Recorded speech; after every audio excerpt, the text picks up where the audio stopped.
while we're building something, we have to build it with the intention of owning and operating this for a long period of time.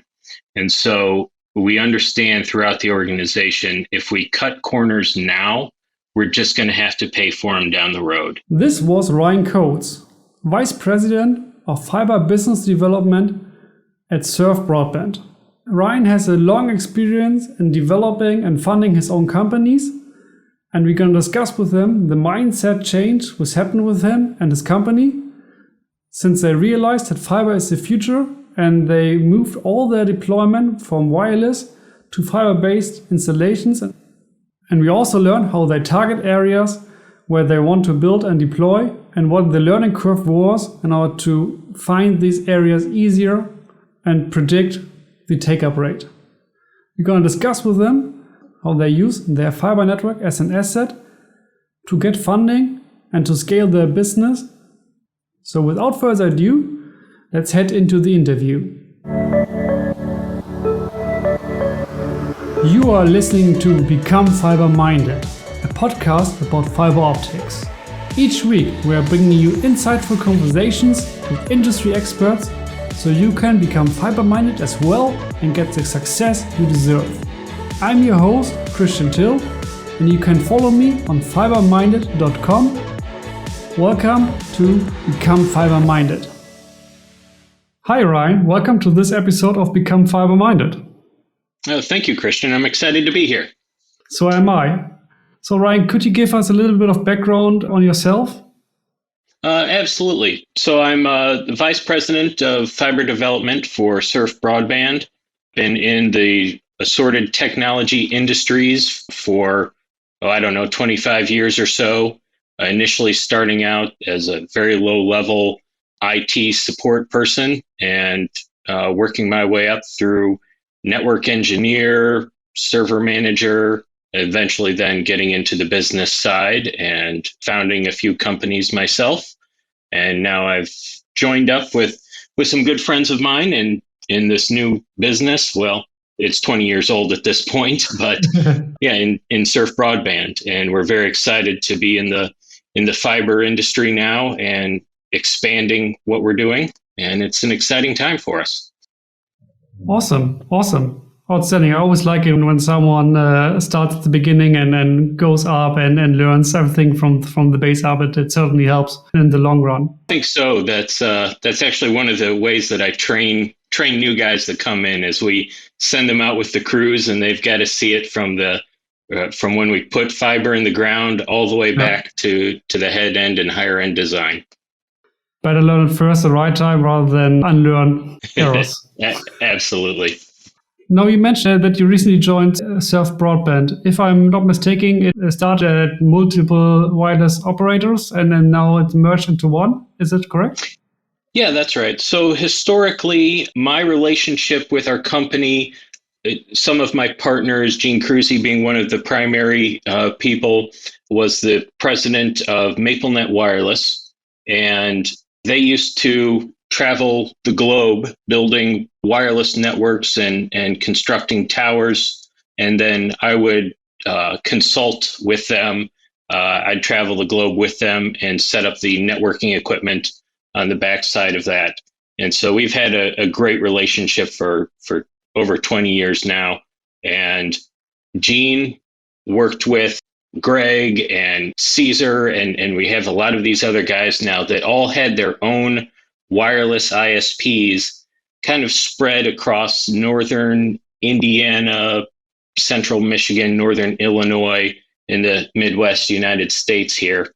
And they merged all of their companies together to create a pretty sizable wireless network with roughly, at the time, about 20,000 customers, and then a lot of commercial customers as well. And really with a focus of trying to get some bandwidth to the areas that just have not historically been served. So a lot of rural, a lot of smaller markets that your Comcast, your AT&Ts, and other kind of tier one providers just see as an afterthought. So we've taken all of these companies and pulled them all together under the Surf umbrella. And it has been a very interesting ride over the past 5 years that I've been a part of it. Outstanding, outstanding. And now, if I understand correctly, you have moved also into the fiber business. That's right. We saw really starting about 3 years ago, our initial idea once we merged all these wireless ISPs together was to continue expanding out our wireless footprint. Mm-hmm. And then the metrics were pretty obvious that in some areas, our subscriber base was slowly evaporating because of new competitors coming in, or say AT&T or Verizon with their new wireless solutions that they were offering. So we had a slow evaporation of customers. But then the really eye-opening thing was, in a couple areas, we would have, say, a neighborhood of 200 homes that over the course of a week, we would lose all of them. And that was simply because some other company, maybe a smaller telco or something, would build fiber into that neighborhood, and there was just no competition. And so we realized very quickly that if we wanted to stay in business, the way to do it was we had to get on the fiber bandwagon and figure it out. And so that's what since that time, we have now completely switched our focus away from wireless, and it is 100% on fiber at this point. So we are investing very heavily simply to try and not just maintain our existing customer base, but now we're very aggressively looking at expanding out and growth. Cool. Before I really want to dig deep into the fiber story, the one thing which I heard now is that you mentioned that you lost 200 customers in one area over 1 week. So does it mean you don't force into contracts, or everyone can switch as they see fit? That's correct. On the residential side of our business with the wireless, we always had a no long-term contract policy business model, which was really great and really would have been kind of pointless for a long time, because in most of our coverage area, we were the only real option for broadband. It was us being able to offer 20 megabits of bandwidth versus DSL through the local phone company, whether that was Frontier or a number of different options. And with that those DSL options, they'd be maybe paying for a 12 megabits package, and in actuality getting 2 if they were lucky, usually less than that. And so there really was no competition. There was no reason for us to have contracts. And another factor that led into that is when you're looking at the wireless ISP model versus fiber ISP, on the wireless side, and this is all a little bit relative, and I admit I'm generalizing, but on the wireless side, you really have a much lower capital expense to expand your network. You're maybe building a tower. Usually you're leasing space on someone else's tower, putting up an antenna, and then you can get 50, 100 customers, something like that, off of that one expense. And so really there's simply no point for us to have any sort of contract or lock-in. And then once the competition came, it kind of bit us in the rear end, I guess. Fair enough. So now with the migration to fiber, what has been the biggest surprise for you in terms of things you did not anticipate? I would say the biggest surprise, and something that I cannot emphasize enough, is that we are truly standing on the shoulders of giants.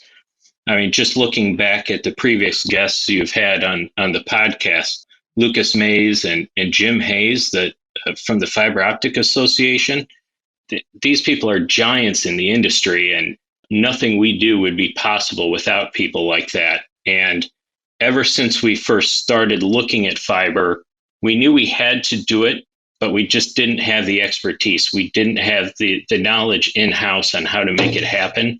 And so we started the process of research. And we're a very entrepreneurial company, so we have no fear of diving into the unknown. But the greatest surprise has been the willingness of the fiber industry as a whole to support us. I have to offer a great thanks to Billy Williams and Adam Vox of CTI Fiber. They're a small fiber company out of Taylorville, Illinois. And these guys I met at a conference in Detroit at one point, and they invited me to come and visit, and they just opened their doors and said, here is how we operate. And they essentially taught us how to make it happen. And then I took that information and toured the United States, looking at other fiber networks, looking at business models, and the willingness of the industry to share their lessons has been such a blessing. And so really, I'm part of my desire to do your podcast. And one of the things I think is so great about this podcast is it's an opportunity for guys like me to take that and pay it forward to the next generation. So that's been one of the greatest lessons, one of the greatest things that we've seen in that transition. Now on to the other side is there's certainly a lot of learning that came from hard knocks, a lot of trial and error, but it's been very exciting and a very interesting process to make that transition for us. So with the challenges, if you had the time machine, could go back in time, what would you say to your younger self? Please don't do this. Oh, goodness. Well, looking back to the first fiber build that we did, which was really a proof of concept, don't anyone ever go out to that neighborhood and open up some of those splice cases. It's a mess. Luckily, it's small. It's in our backyard. So if there are ever any problems, we can resolve them quickly. I just remember what it was like. It was myself and one of our other partners in the company, two of the owners of our company, are out there in a trailer, not a splice trailer, mind you, just a box trailer pulled by a small pickup with the door open and some folding chairs, splicing fiber together. And yes, it's not pretty, but it's functional, and the pricing model worked out. So one of the main things that I would tell my former self would be to not be quite as cautious. We have proven out the business model now to the point where our goals and our objectives have just accelerated, and our ability to get outside investment to continue our growth has accelerated. And so I think the main thing I would tell myself is this model works, trust it, trust the people you have around you, and get moving, because time is of the essence for fiber networks right now. Why do you say that? Because it's a first come, first serve mentality? Absolutely it is. So, and I don't know how long that will stay that way. I know that in some major metro markets, there are fiber providers that have overbuilt each other with fiber. That's not a model we ever want to be involved with. We're hoping that by staying outside of the major metros and looking at the tier 2 cities, on the suburbs and out from major metro areas, we think we'll be able to get a foothold, and hopefully the financial models work out that by having our plant in place, it will discourage anyone else from overbuilding us, and we're not going to overbuild anyone else. And I think that is, from what I'm seeing, kind of everyone in the industry's kind of viewpoint, that you really have to have high density to support multiple fiber networks. So for the vast majority of the population, it is a first come, first serve, kind of you plant your stake in the ground, and if you can get the fiber in, you have won that territory, and will be able to keep it. That said, where I think we all in the back of our mind on the business side of things, that giant of potential government regulation is always out there and a concern. So for the time being, we're going to assume that those future problems, we will tackle them when they show up. But for now, it's first come, first served. We need to get into these new markets before anyone else does. Okay. And what is your secret sauce if you say, okay, I want to go more into the tier 2, tier 3 market, but it still needs to make financial sense for everyone? How do you combat this? And for example, how are you deploying strategies, your fiber installation strategies, so it still scales properly and that you can reach your financial data and your return of investment is okay?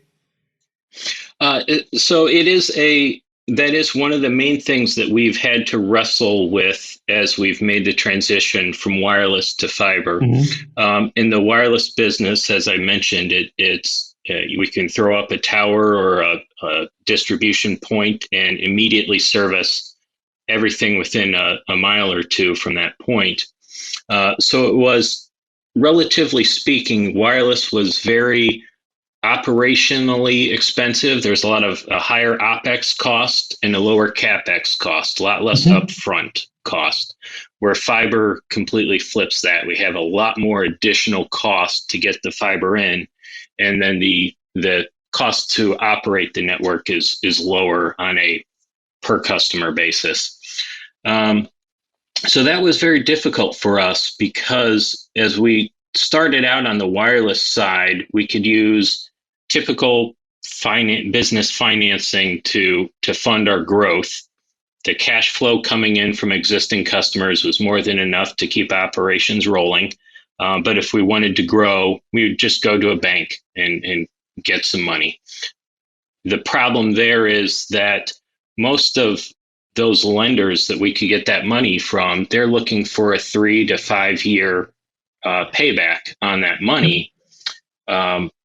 Where now, if we look at the fiber side of things, the payback period, unless you just happen into a beautiful scenario with no competition, high density, then you can get a very short payback. But in a lot of markets we're serving, the payback is going to be at that 5 year mark, potentially further out.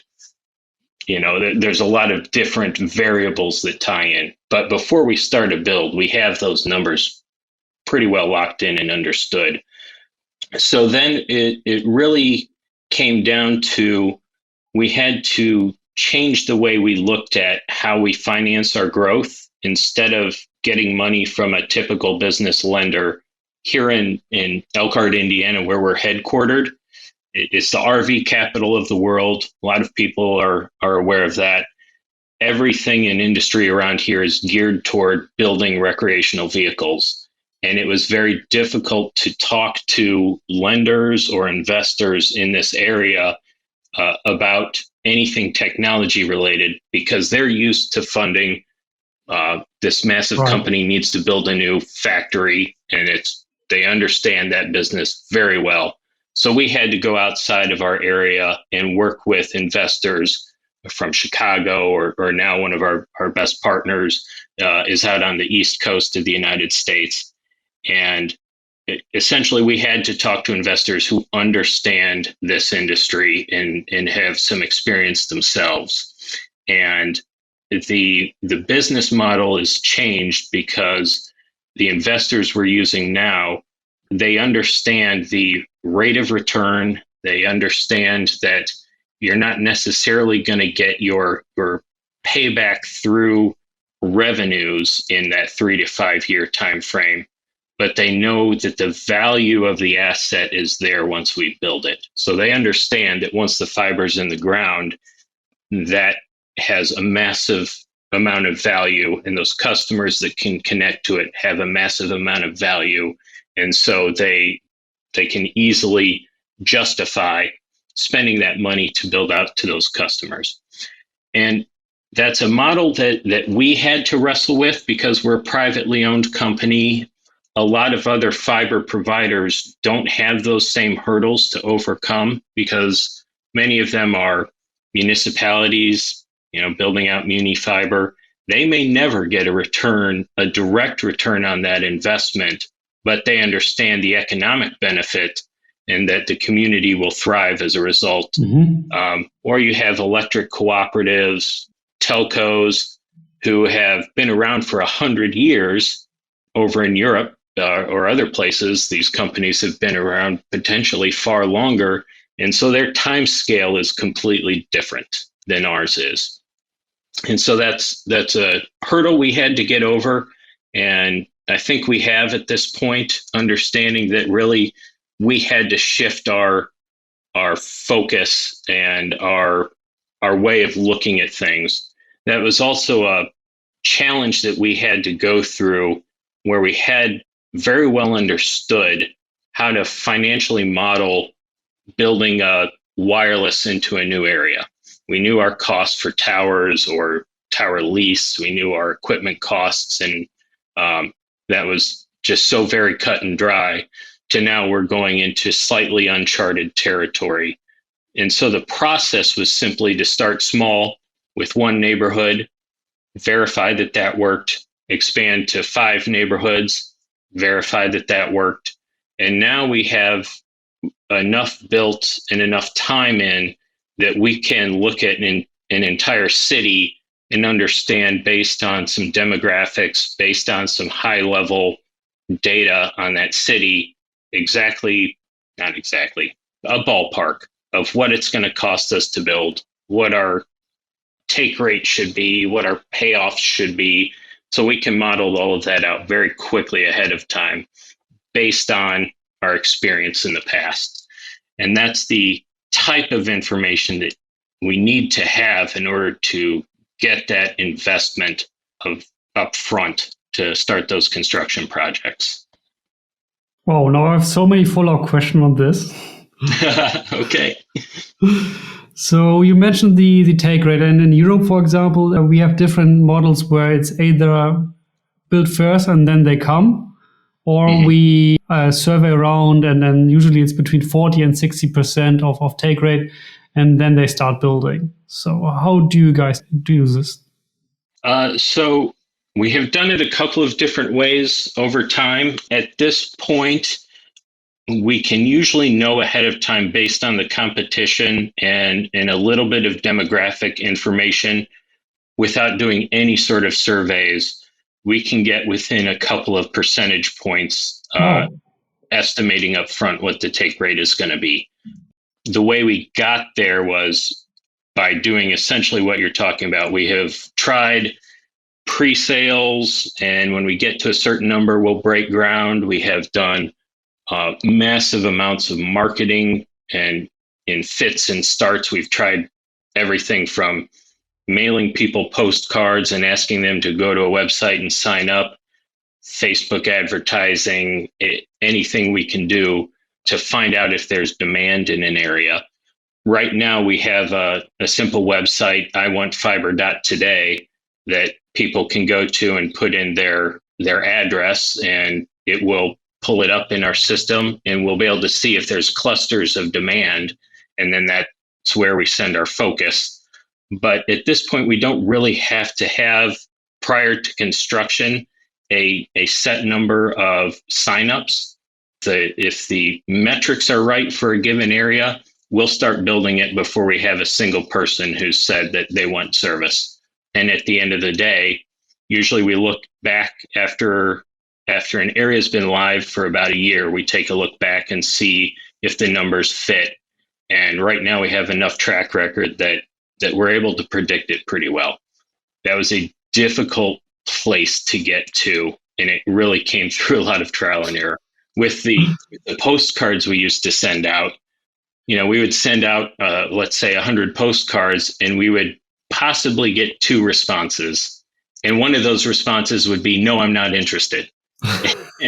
and so then we of course wouldn't build that area, but then at some point, all of the numbers other than that response said that this is an area that should be built, and so we'd build it, and we'd end up with a 30 to 40% take rate, even though we got 0 response. Essentially, mail is not the way to do it. So what would your advice be if someone listening to this podcast wants to start his own fiber ISP? Now, since apparently mail is not working, but he also doesn't have the data to back up his decisions, what would your suggestion be to start surveying, or what way of surveying should he use?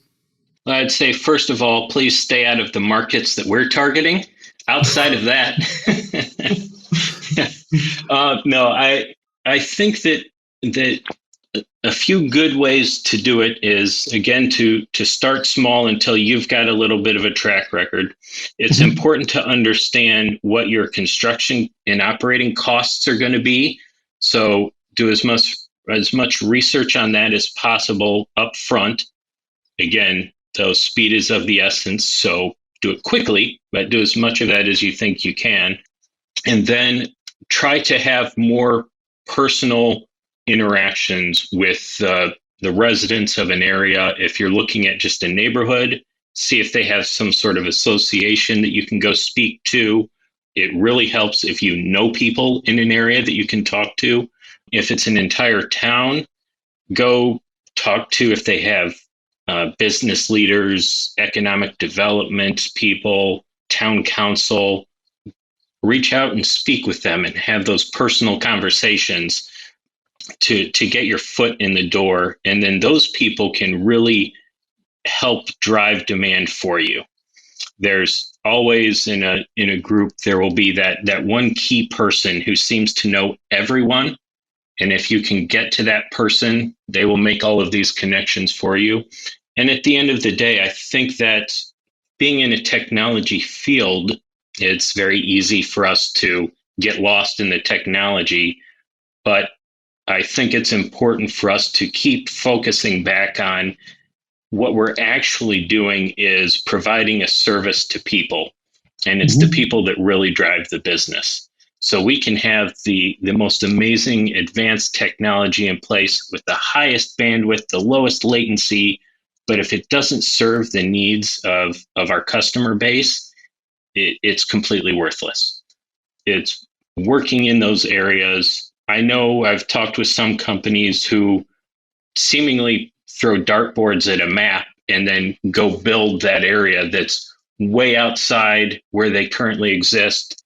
And they have to do a lot of work to get into these communities and meet people and hire people to get something off the ground. And that's doable, but it's a lot harder. And so right now there's still low-hanging fruit to be had. And so start in your own community and work out from there if you like. Also, our business model is based on growth. And so we're trying to expand as much and as fast as we can. There's no saying that has to be the business model. There are plenty of companies that I know who have, maybe they started off as an IT service provider in a small town and decided that they want to get into building fiber because the incumbent telco offers bad service or whatever.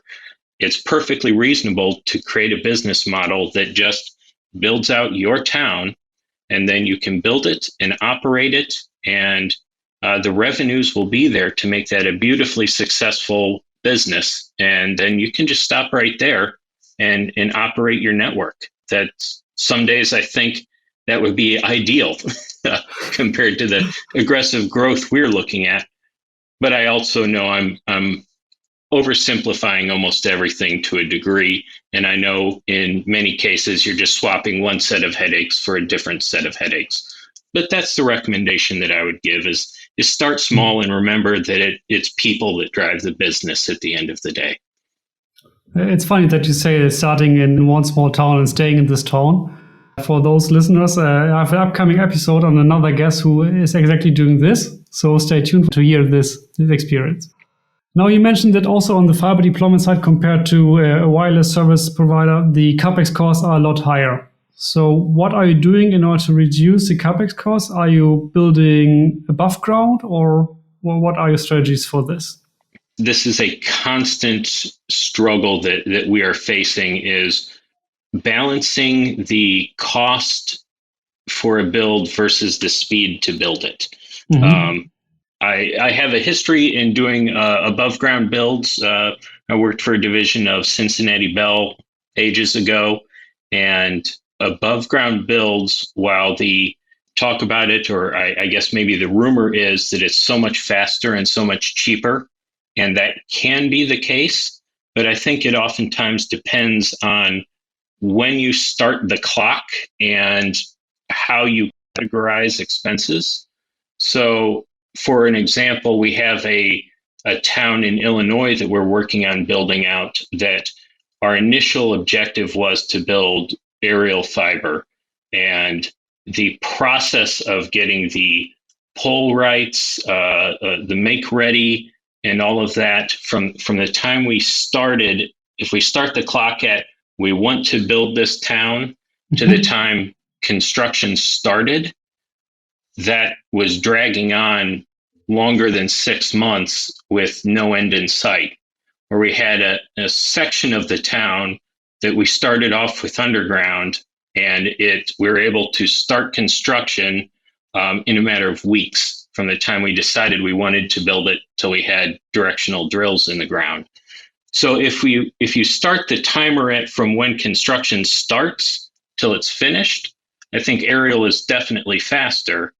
However, if you start the clock from back at project inception, it may or may not be faster. And there's so many complicating factors to weigh into it.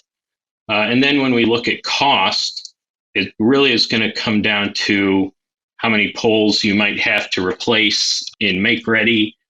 How do you account for the engineering fees and those hurdles to overcome with the overhead build? So for us, at the end of the day, we have done historically very little overhead build, and it's mostly because our primary driver is speed versus cost. And so we always look at overhead whenever we're looking at a new market or a new project that we're going into. We put it all on the table and try to pick the construction model that fits the conditions at the time. And so in many cases, we have one that we're looking at right now where our hope was to do about half of the town aerial, half of the town underground. And I think it's going to end up being more of a mix of about a quarter aerial, 3/4 underground. And so the bottom line is you have to take a look at what your business drivers are. And for us, that really goes back to what our investors expect. And then we build our business based on how do we hit those metrics. And so I think also I need to put out there that because of our business model, we have essentially two different customer groups that we're providing service to. The first and most important customer group is our end users, the people who sign up for our service who want that bandwidth. Right. But the secondary customer group is our investors who provide the funds to be able to provide the service to the first group. And so it's a constant balancing act between those two groups, which helps us make those decisions on the ground. And I think it's important for us to be flexible in what our options are to be able to fit those goals. So back to looking more from the business perspective than from the technical perspective, if I were only looking at it from the technical side, we would build everything with incredible redundancies and everything would be flawless and perfect in the field. Unfortunately, the costs involved with that are oftentimes will break the model. And so we have to scale it back a little bit. Now I've got certain minimum standards that I refuse to go below because then that impacts the customer experience. And so we're not going to do things in a ridiculous way. Like we've all heard stories and probably seen pictures of fiber builds that just make you kind of scratch your head and go, what were they thinking? We're never going to do that. But it's a constant balancing act between those competing forces. So aerial versus underground, right now, typically we're going to go underground because it helps us get to more customers faster at the end of the day. I think if we take maybe a 20-year view, 20 years down the road, if you look back at underground versus aerial construction, I have a hunch that your costs are going to end up being nearly the same when you're looking out at that type of viewpoint. aerial a little more prone to breakage and need a little more repair. Underground, a little more upfront cost for the duct and things like that.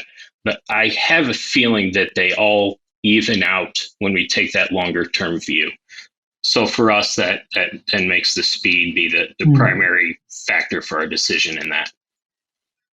And do you use micro-trenching, or how deep do you dig for the underground?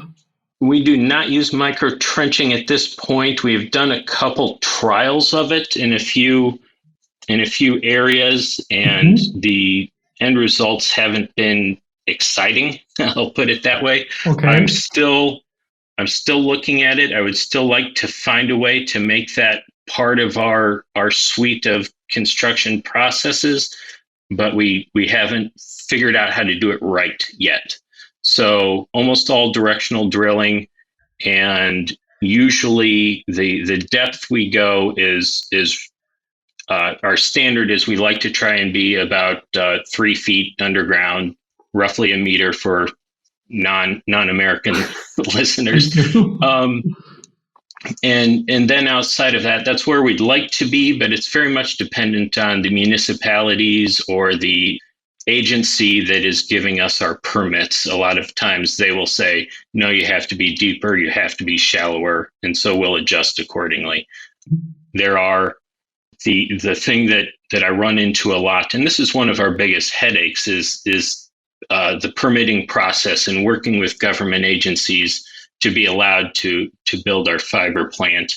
And they oftentimes have requirements that, while I understand them, where they're coming from, I think they oftentimes don't quite understand how it works in the field.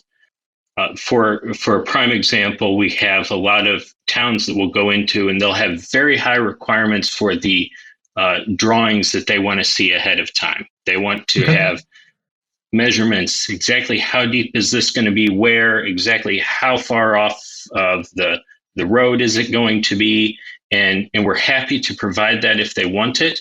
The reality is, I think that by requiring incredible detail on the front end, they're missing the important factor, which is, first we have to make sure, of course, with all underground construction, we're not hitting any other utilities. But at the end of the day, the guy operating the directional drill, if there's a massive rock that's in the way that he has to go around, he's going to go around it. Sometimes, for whatever conditions are, it's going to be shallower, it's going to be deeper. And so what is built at the end oftentimes is close to those initial drawings, but it's never going to be exact. So I think the municipalities should focus more on what can we do to ensure you're not going to hit any current utilities. And then after the construction, we need incredibly accurate prints at that phase, not ahead of time. And a lot of them want both before and after, which is fine as well. And it's like many things, it's a constant struggle with them. When I go in to talk with some of these towns about the permitting process, I explain to them, I understand very well that while there's a lot of demand for our broadband services, and a lot of people are saying that broadband is the new utility that people can't live without, a lot of people say that until they don't have water, or they don't have sewer, or they can't get heat or power. Suddenly broadband is not quite as important. And so I understand that those utilities are critical, and we as a company need to do everything we can to help the municipalities or the water company or the power company protect what they have in place. And we need to be flexible to work around that. I think I've probably gotten way off track of what the initial question was. I could go on about permitting for forever, because that is definitely a headache I face on a regular basis. But probably the biggest headache. Oh. Yeah. So you mentioned that the number one priority for you is speed and scale, and that you use the fiber network itself as an asset for your investors. Mm-hmm. I see that also in Europe, where everyone has so much money, they throw it in the market and everyone needs to build as fast as possible. and they build something, they don't document it, and they don't test it. So, and then I'm questioning it, and to say, guys, at what point do you still know what you have built, and how much is it actually worth what you have built? Because you just throw some fiber in the ground and then called it a day.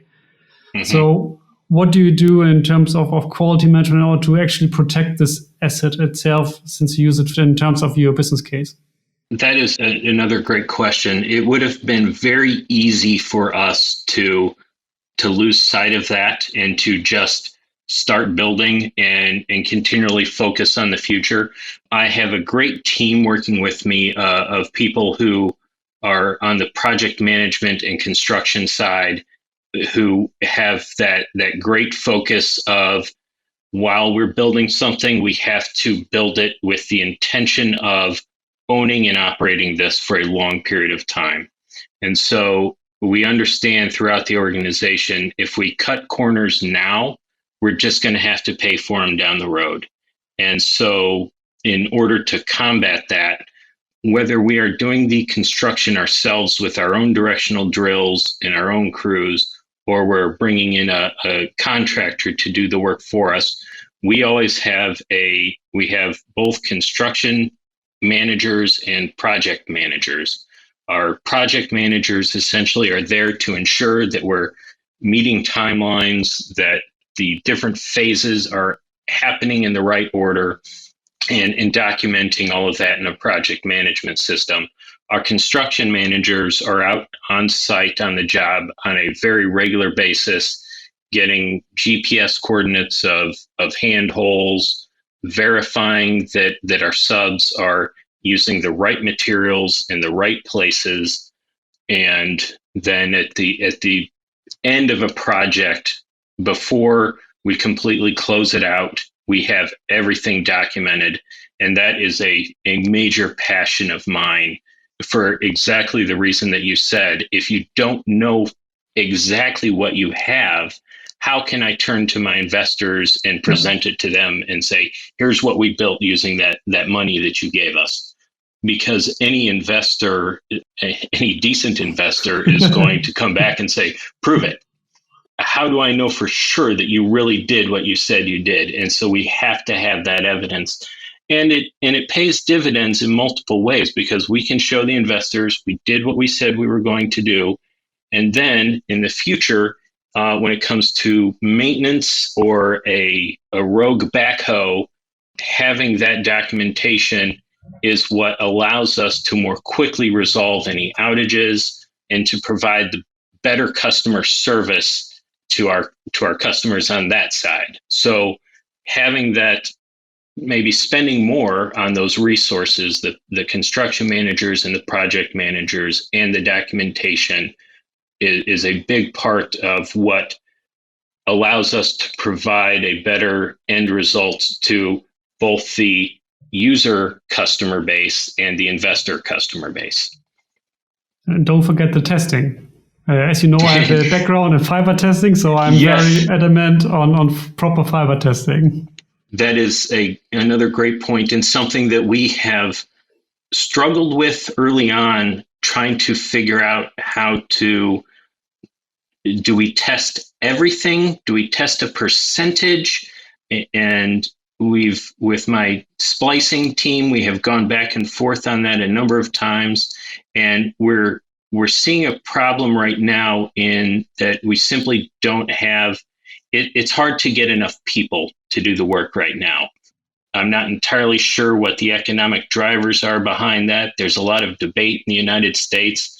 I don't know if it's the same in other countries, but right now in our market, it is very hard to find qualified people to do a lot of this work. And so then we have to decide, do we slow down a project to test everything, or do we keep things rolling and test a smaller percentage? But, and that's a debate I think we're going to keep fighting internally, going back and forth for a while. I would love to be able to test everything and be able to document those test results in our system.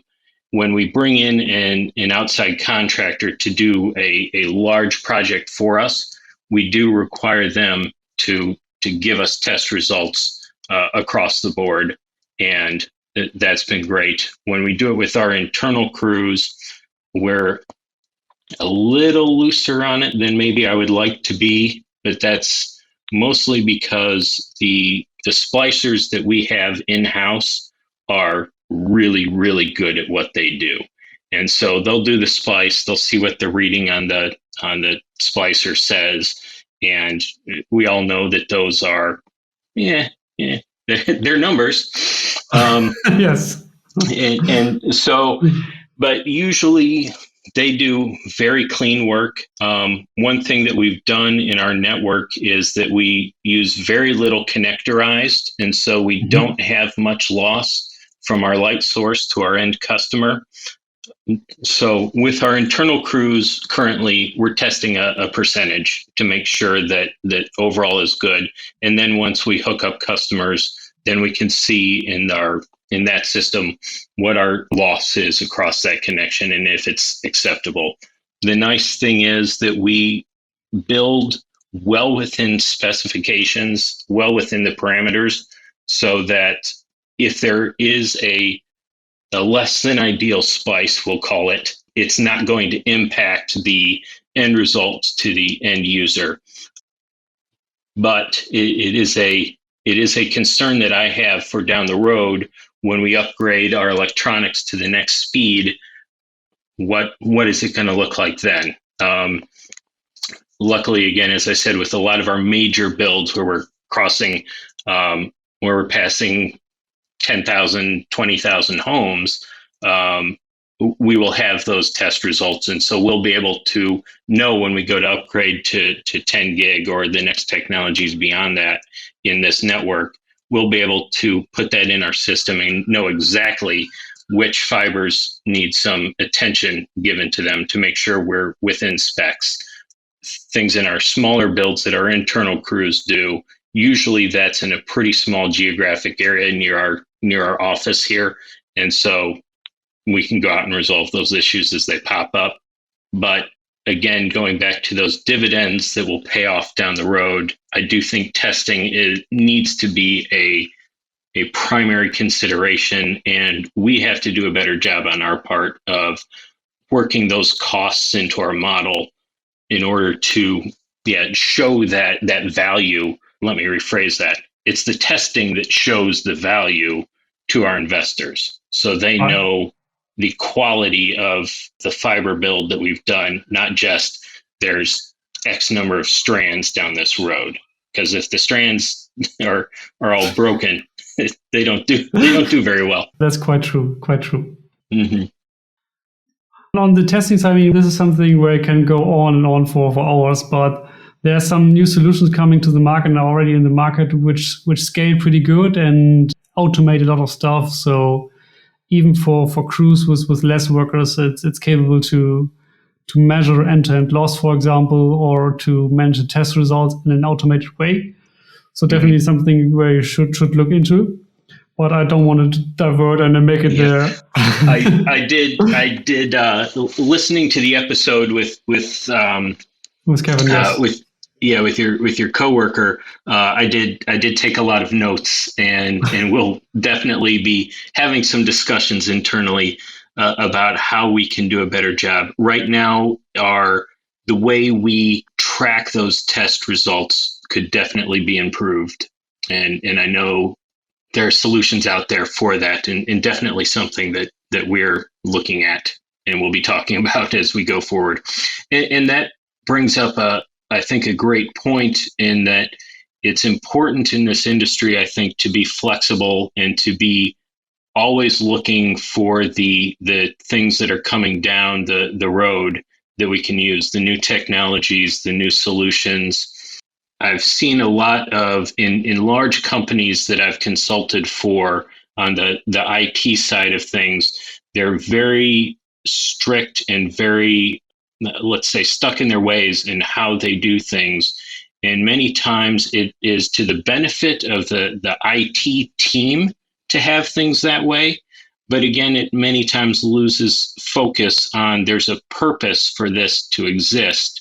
And in the IT world, in a business IT, the reason the computer system exists is to support the business. And with fiber and broadband, the reason it exists is to provide that service to the end user.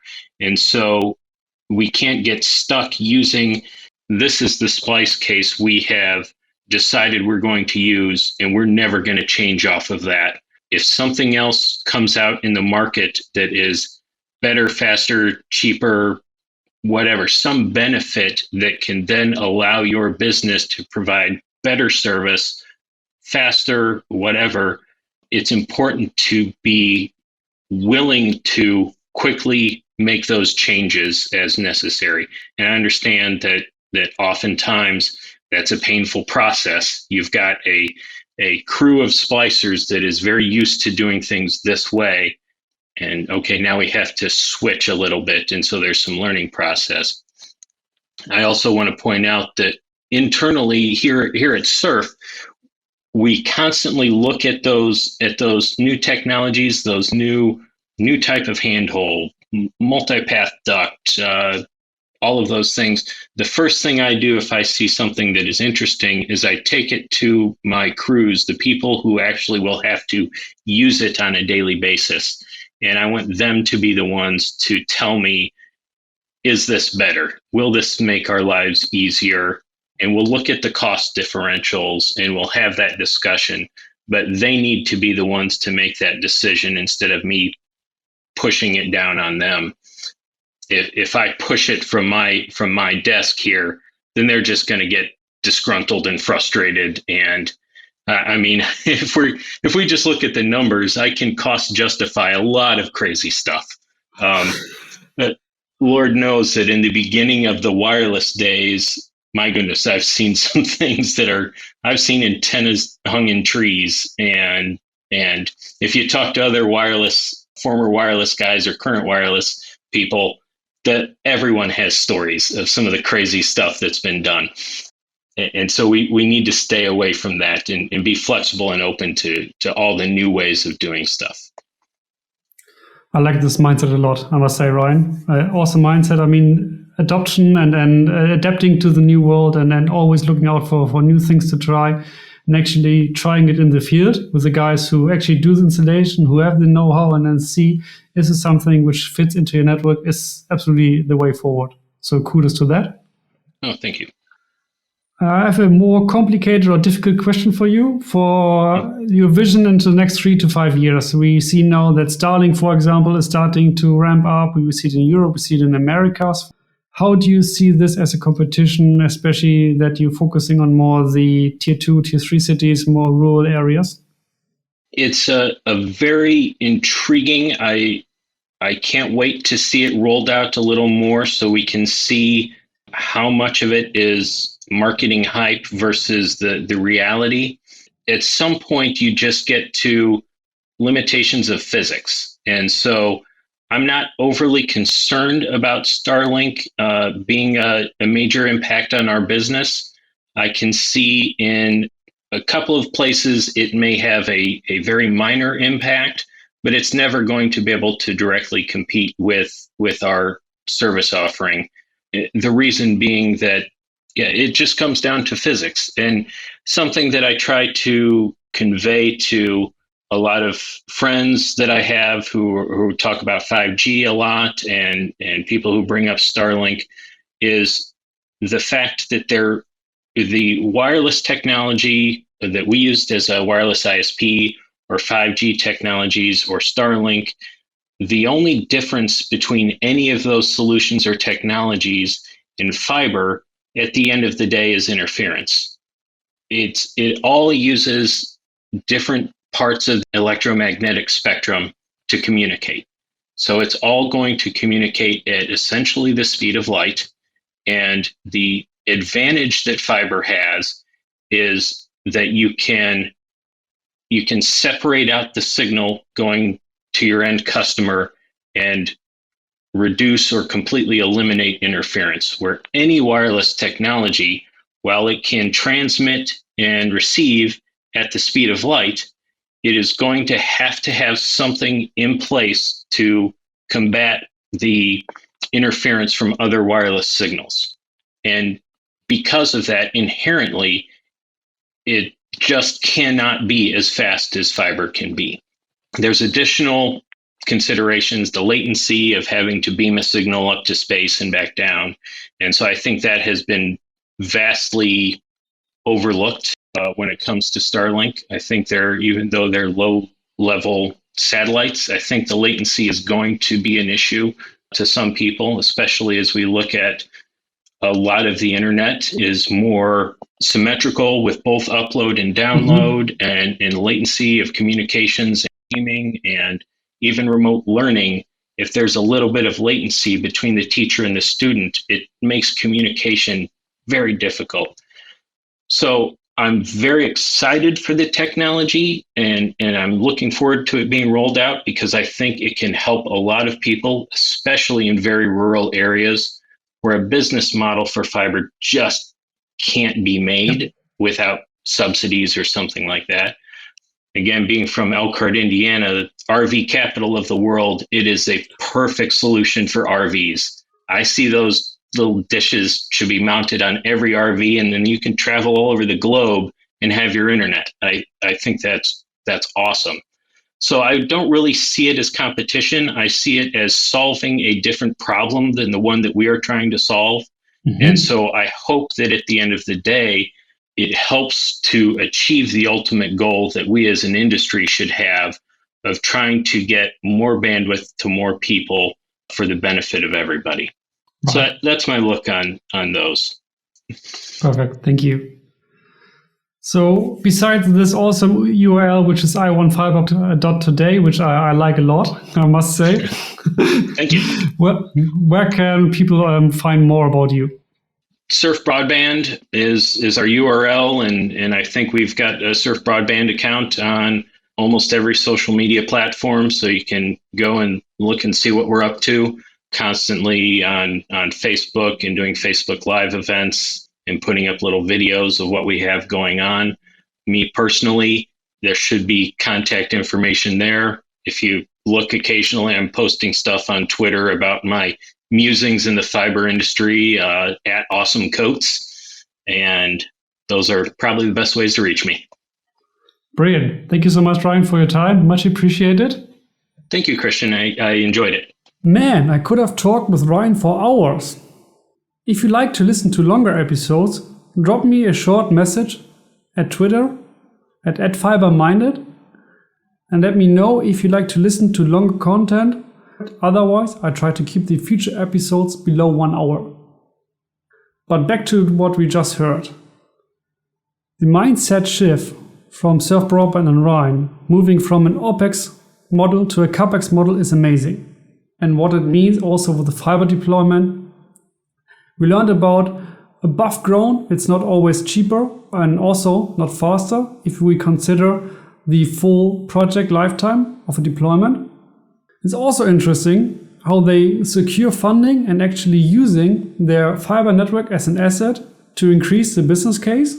I also enjoyed the discussion around how they found areas which are worth deploying and how they now have a system in place which enables them to pretty much predict the take-up rate prior to starting the deployment.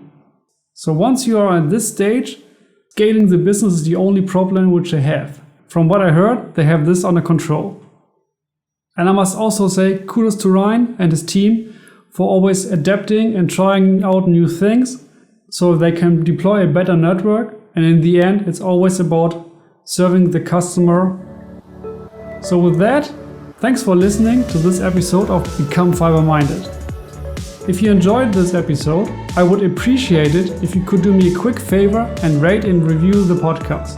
And most importantly, if you learned something new, tell a friend or a colleague about the podcast so I can help more people. Be sure to go to fiberminded.com/episode 5.